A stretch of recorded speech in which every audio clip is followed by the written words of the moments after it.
Trusting God in a lion's den. Trusting God in a lion's den. Trusting God. Sit in your saddles. Trusting God in a lion's den. Brothers and sisters, let me preface this message by telling you that if you have not ever been in a lion's den, there is no reason for you to send out any invitations for celebration for a party. Every person will have their lion's den situation. Maybe not comparison to other people's lion's den, because your lion's den and my lion's den may not always be the same as someone else's lion's den. But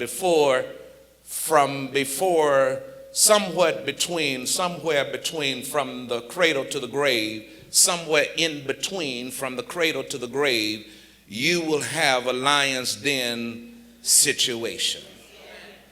My brothers and sisters, the story of Daniel in the lion's den. Daniel in the lion's den is probably one of the dramatic incidents that is recorded in the whole Bible, because there is some clear lessons that is going to be taught to us today. And we have been given the challenge in Daniel chapter number 6. We've been given the challenge to stand firm even in times of testing, times of trials, and times of tribulation. Just like Daniel. Daniel did so. He was faithful. He was faithful. And not only was he faithful, but he had a reputation that he loved God no matter how bad it was. He had a reputation of not just loving God, but he had a reputation of being a praying man. I told a man the other day that a man who prays, who do not pray, has to be a dangerous man. And that ain't for just the men, sisters too. Also, we have in our text this morning that we also have some marvelous lessons that we're going to learn on the power of prayer. On the power of prayer. Because prayer is the key to this man Daniel. Prayer is the key to his unshakable life. If it had not been for Daniel's prayer life, Daniel possibly could have not made it. Daniel, in the presence of all of the strife, in the presence of all of this strife, realized that he needed to communicate with God, and not only communicate with God, but to depend upon God thoroughly in this impossible situation. Someone has said it like this. It says that Daniel would rather had spent the night with the lion's den than to miss a day in prayer. I said Daniel would have rather spent the night with the lion's den to miss a day in prayer, because Daniel was a man that was committed to prayer. We also, from this story, that there is a present help and an enabling God who is with us in our time. I don't know where you would have been if God hadn't been with you. I know that sometimes you all think that you all made it because you had it all together, but if it hadn't been for the presence of God in your life, be honest. Don't just sit here and tell people you made it because you had it all together. God is a present help. I thank God that he's a present help, and the psalmist says he's a present help in the time of trouble.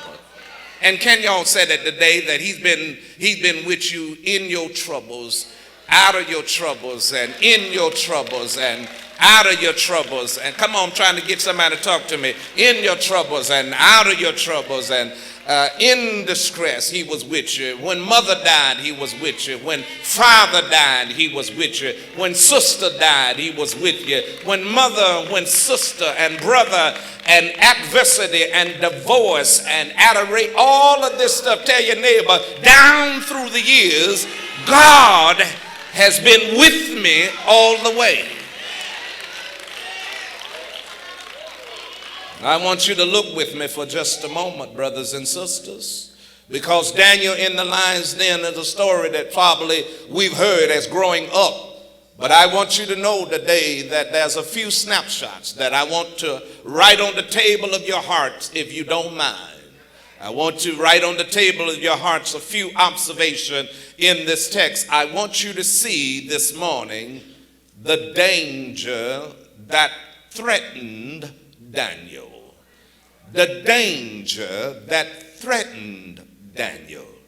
You see, look at verse number 3. It says, then this Daniel. I want you to read it in your Bibles. And Daniel, and look at the screen. Look at it in Daniel chapter 3 and 6. It says that this Daniel was preferred above all the presidents and the princes because of an excellent spirit was in him.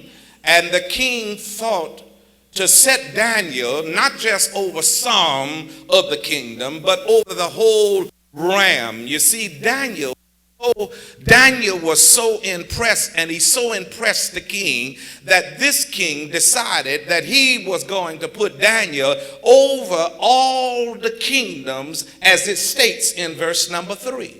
But I want to show you something here, brothers and sisters. Something happened, because in verse 3, the Bible says that Daniel is put over all the kingdom. Listen here. This upset a few of the administrators in the head office. This upset some of the folks that have been there for a long time, and now they ain't got no recognition. And this boy just got here yesterday and getting a promotion.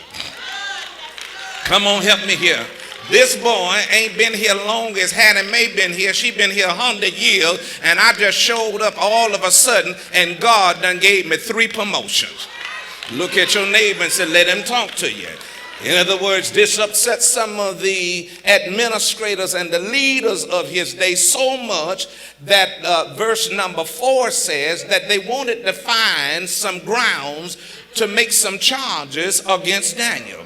And when you are living for God, listen to me, I want you to lean up a little closer in your seat. When you're living for God and doing right things, when you're living for God and doing the right things, there are always going to be some people who will not like you, and they will even want to find something to accuse you. So if they don't know a lie, they will make up a lie.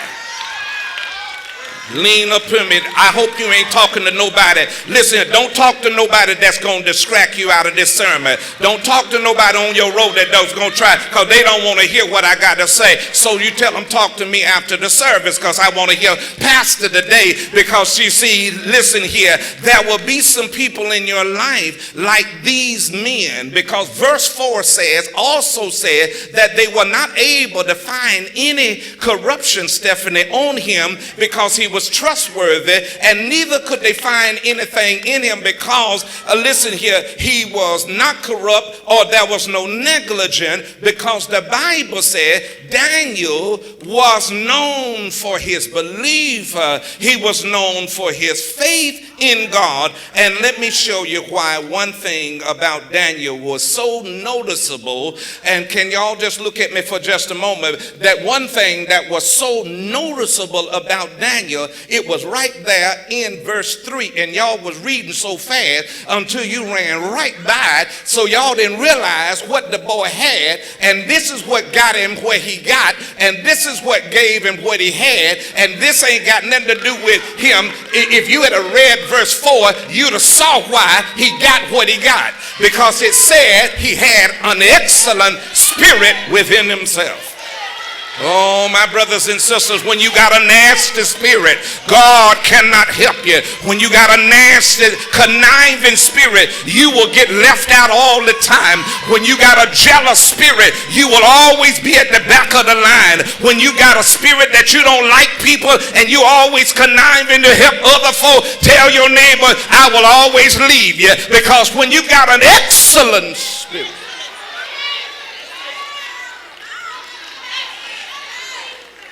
tell your neighbor, that's how he got his promotion. And if you going anywhere in life, your spirit got to change. If you going to go anywhere, you ain't going to keep that same nasty spirit and think folks going to keep rubbing and liking you. Folks ain't going to keep putting up with your foolishness with that nasty stuff. After a while, folks will drop you like you're hot. Look at your neighbor and tell your neighbor, you got to be nice if you want stuff to happen to you. You got to be nice. And my mama said you can catch more flies with honey than vinegar.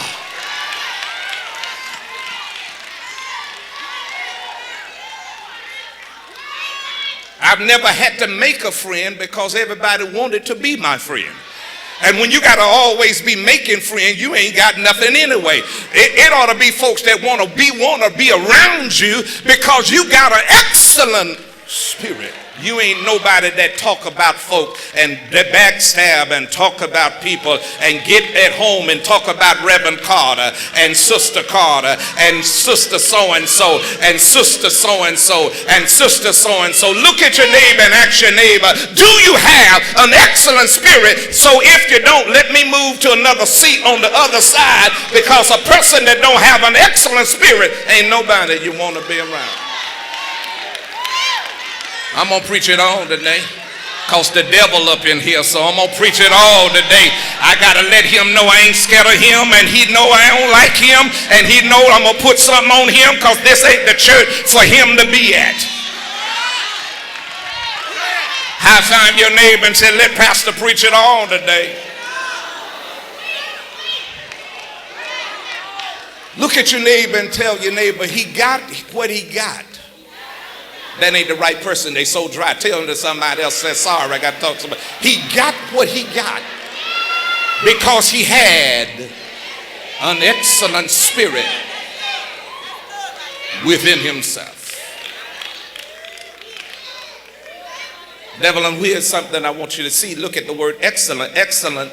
What does the word excellent means? It speaks of his skills and his abilities. When it means excellent, it wasn't talking about something out of the box. It talks about his skills and his ability. But the word excellent, his spirit, the word spirit speaks of how he approached all that he did.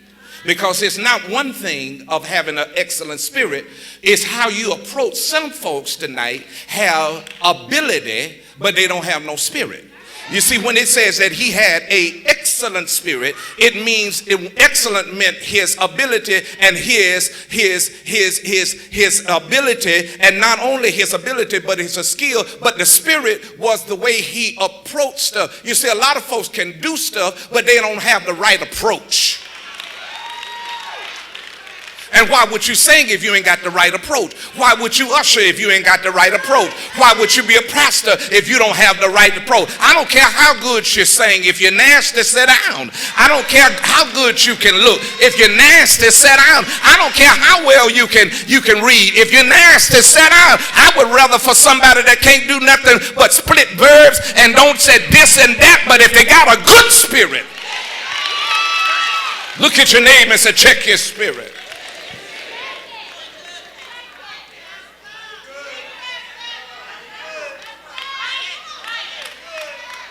He was the kind of person who gave nothing less than his best.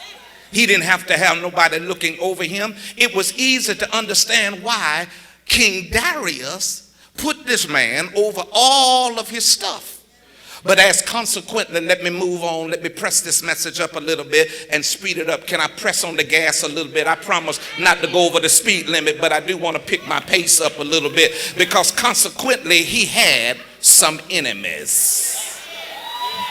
I said he had some enemies. These men was motivated by jealousy, and the other presidents and the princes watched Daniel like a hawk. They watched his every move. They watched his every action. They watched his every deed. They watched his every word. His every word was under surveillance. He was under scrutiny. They were always seeing what they could do to make sure that they could find something on him. It's amazing that people cannot celebrate with you for who you are, but always got to know some dirt on you. Help me hear somebody. It's amazing that folks would rather hear dirt on folks than to hear something good about you. Tell your neighbor, leave my dirt alone and celebrate with who I am. That ain't nobody you want to talk to. Look at your neighbor and say, all of us got some dirt, but I didn't come here to dig up no dirt on you. I just thank God who you are, because if you can't celebrate me, you won't be able to tolerate me. And if you are sitting here this morning, if you're sitting here this morning, can I go on and preach to you this morning? If you are sitting here this morning, there's going to be some folks that's going to criticize you.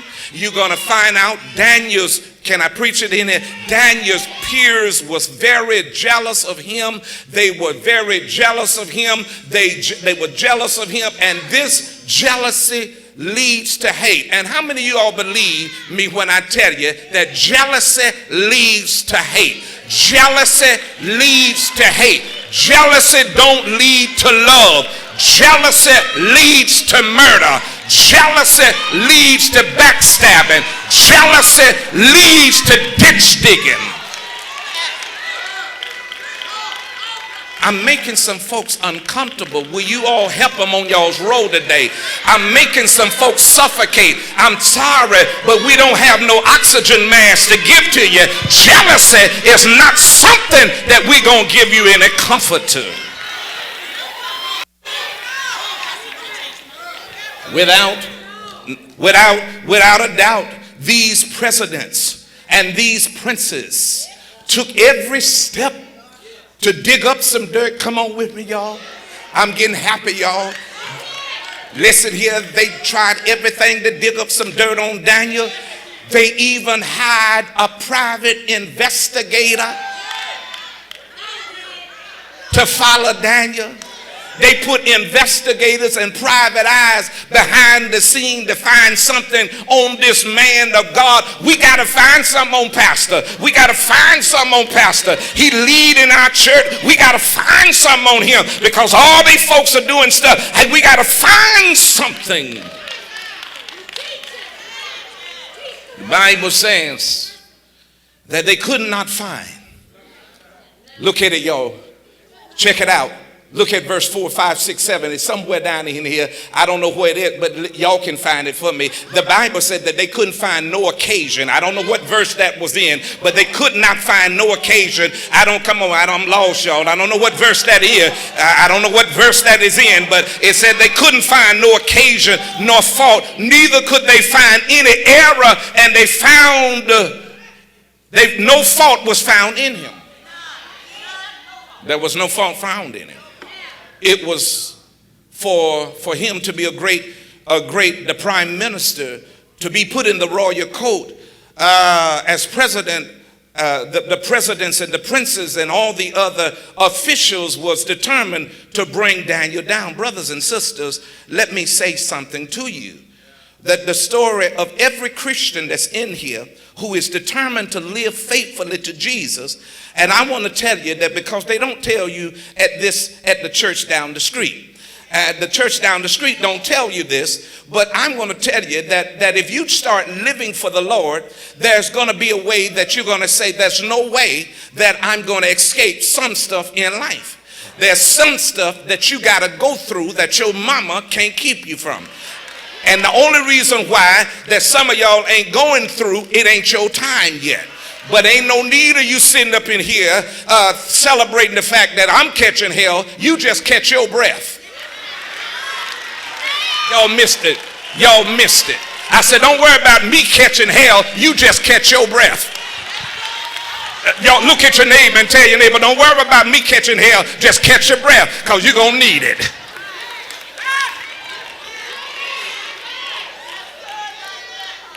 Lord have mercy. Point at me and say, preach it on, pastor. You see, you got to remember that 1 Peter 4:2 says, and you don't have to turn there, but beloved, think it not strange concerning the fiery trials that are there to try you, as though some strange thing is happening to you. But rejoice in as much as you are partakers of Christ's suffering, that when his glory shall be revealed in you, you may be glad with exceeding joy if you be reproached for the name of Christ. Happy are you, for the spirit of glory and of God rested upon you. On their part he is evil and spoken of, and on your part he is glorified. Had Daniel been a weak in his faith, he wouldn't have made it. If he hadn't given up on the worship of his God, if he hadn't had a prayer life, he wouldn't have never made it. But brothers and sisters, the truth be told, if you hadn't had a relationship with God, you would have cut up. Tell your neighbor, it was God that didn't make me cut up. It was God that kept me from cussing. It was God that kept me hailing. It was God. God. God. God. God. God. God. God. Can I say God one more time? God who did it.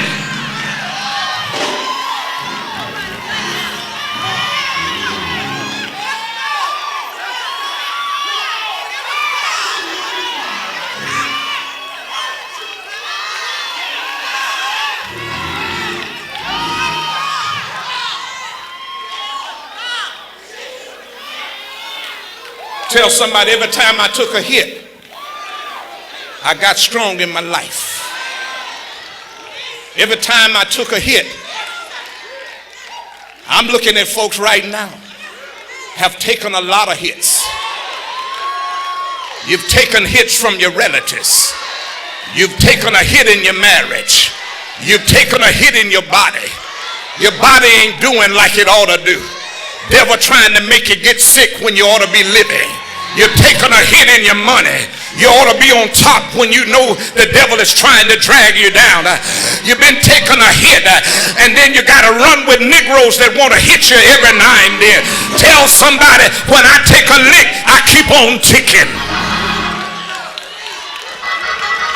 Now you all going to have to sit down. I'm serious, you're going to have to sit down. Everybody said the danger that threatened Daniel. The danger that threatened Daniel.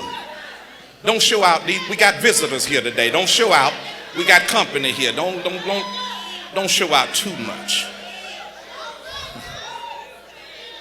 You got to think about it, brothers and sisters. Now listen to me, because you got to calm down. Calm down, clear your eyes. Think about it, brothers and sisters, that Daniel now, verse number 10. Let's read verse number 10. Can y'all, come on now, y'all got to get yourself together. Verse number 10. And now, when Daniel knew, nobody told him, but when he knew that the writings were signed, Minister Tyler, he went home to his house, and his window was being opened in his chambers towards Jerusalem. He kneeled on his knees 3 times a day and prayed and gave thanks to God. Settle down for a moment, because Daniel learned that the decree had been published and signed, and for 30 days nobody could pray to the God of heaven. Actually, brothers and sisters, just think about if sinners could not call on God for 30 days for forgiveness of the sin, we would be up the creek. Just think about if a mother could not pray for her child for 30 days if her child was sick. What a jam we would be in.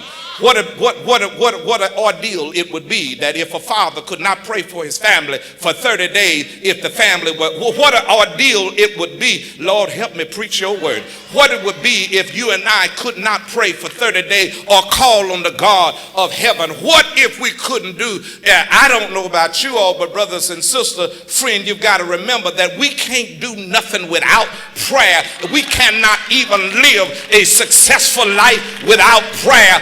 We must every day touch the throne of heaven daily.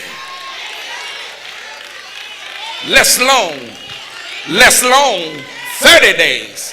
But I can't even get to the point now that I can't even go 30 seconds. Shake your neighbor's hand and tell your neighbor, it sounds like somebody don't understand. Listen, 30 days, turn to somebody and tell your neighbor, 30 days that they could not pray. This is what Daniel did. Now, Daniel had three choices. He could have ceased to pray. It would have cost him his fellowship with God. Daniel could have closed the windows and prayed in secret. It could have also said that he could have stopped continuous to pray. But the Bible says in verse number, I believe it's verse number 10, that his window being open. His window was open. Now I want you to see a few things that I got to push through here. Is that I want everybody to say the place of prayer. Because the place of prayer was that, check out verse number 3. I want to show you the place of prayer. It says in verse 3 that he went home to his house and his window was being open. Listen here. It don't say that Daniel went home and opened the window. It said that Daniel went home and the window was open. We truly hope that you have been blessed by today's message. To order a copy of this message and other messages, please visit our website at www.siloamchurchinternational.org, or you may call 1-877-504-4986, or feel free to write to us at 3695 Roosevelt Highway in College Park, Georgia, 30349. It has truly been a pleasure serving your spirit man. And if you're ever in the Atlanta area, please join us here at Siloam Church International, a place where you belong.